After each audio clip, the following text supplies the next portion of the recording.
آج ویو 360 میں تھر کی باحوصلہ خواتین سے ملاقات جو اب صاف پانی کے پلانٹس خود چلا رہی ہیں۔ چھوٹے کاروبار معیشتوں کی ریڑھ کی ہڈی ہیں، لیکن عالمی وبا نے کیا اسے بھی زک پہنچائی ہے؟ کشمیر میں ایک رواج ہے، مطلب جب مہندی رات ہوتی ہے تو کینڈلز اور ہینا ہم دلہن کے یہاں لے جاتے ہیں۔ اور جانیں گے بھارتی زیر انتظام کشمیر کی ایک ایسی طالبہ کے بارے میں جو فینسی موم بتیاں بنا کر کامیابی سے اپنا کاروبار چلا رہی ہیں۔ وائس آف امریکہ واشنگٹن سے آپ سب کو خوش آمدید۔ آپ دیکھ رہے ہیں پروگرام ویو 360، میں ہوں اسد اللہ خالد۔ ورلڈ بینک کے مطابق دنیا بھر میں اس وقت تقریباً 2.25 ارب لوگوں کو پینے کا صاف پانی دستیاب نہیں ہے، اور پاکستان میڈیکل ایسوسی ایشن کی ایک رپورٹ کے مطابق پاکستان میں 2/3 عوام پینے کے صاف پانی سے محروم ہیں۔ اور جب ہم بات کرتے ہیں صحرا کی تو تھر میں ویسے ہی پانی ایک بہت نایاب چیز سمجھی جاتی ہے۔ تھر کی خواتین آج بھی صحرا میں پانی ڈھونڈنے اور اسے گھر لانے میں روزانہ گھنٹوں صرف کرتی ہیں۔ ماضی میں صاف پانی کی فراہمی کے لیے RO یا ریورس آسموسس پلانٹس لگائے گئے جو کسی حد تک مددگار ثابت ہوئے، تاہم ان سے حقیقی تبدیلی اس وقت آئی جب ان پلانٹس کو چلانے کا کنٹرول خود علاقے کی چند خواتین کے ہاتھ میں آیا۔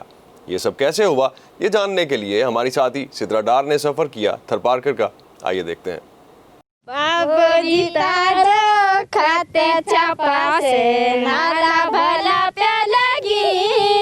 ضلع تھر پارکر کے گاؤں مان سنگھ بھیل میں رہنے والی 7ویں جماعت کی طالبہ آسیہ پہلے پانی بھرنے کے لیے طویل سفر کیا کرتی تھی، لیکن اب گھر کے قریب لگے RO پلانٹ نے فاصلہ چند قدموں کا کر دیا ہے۔